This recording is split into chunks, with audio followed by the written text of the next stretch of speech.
San Diego volleyball player and senior C'era Oliveira had a very good week this week. Not only was she named Volleyball Player of the Week in the West Coast Conference, but her Toreros won the WCC title in a winner-take-all match against BYU. Congratulations, C'era. Thank you. First of all, tell me about that match. How big was of a battle was that? It was very back and forth. Just tell me a little bit about what it was like to play in that match. It was really intense. We were talking about how it was a long rally from the first point, and we really had to work hard. We had to earn the championship, and it was something I feel like we've never experienced before, and it was definitely a great championship game. And you also had a career high in digs that match with 34. Tell me about how exciting that was for you and how great that felt to have such a good match in such an important one. It was important for me to have a good game just because it was my last home game and my senior night, and all the seniors were really pumped. I definitely couldn't have done it without the blockers. Blockers set it up really well. It was either they stuffed it or I dug it, and they did an excellent job. And last year, you and BYU shared the title. So tell me about that moment when you guys won that final point. You are the outright champions. What was going through your mind?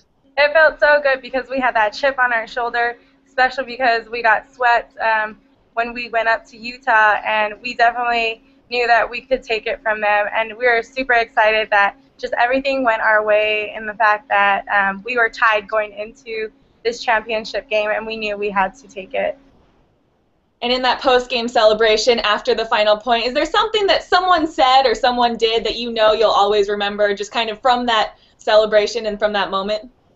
I don't know, we were all just super happy that we were able to get our last game and actually get the conference. It wasn't really just one person that said something. It was actually how we played on the court that motivated us, and just the outcome that motivated us.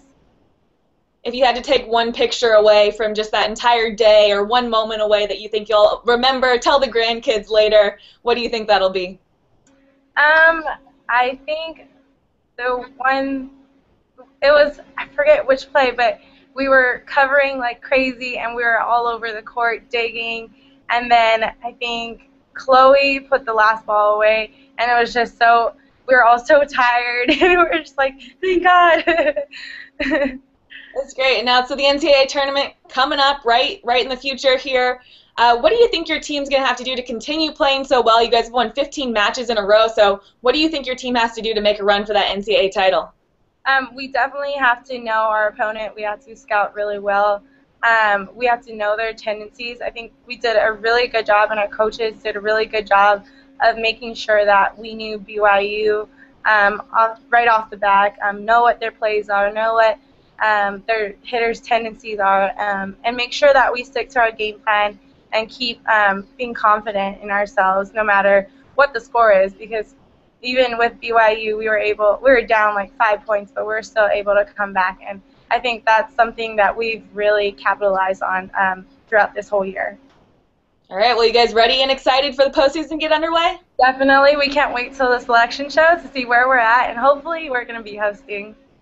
All right, well, we'll all be watching 2 selection shows on Sunday. Can't wait to see where you're going to end up.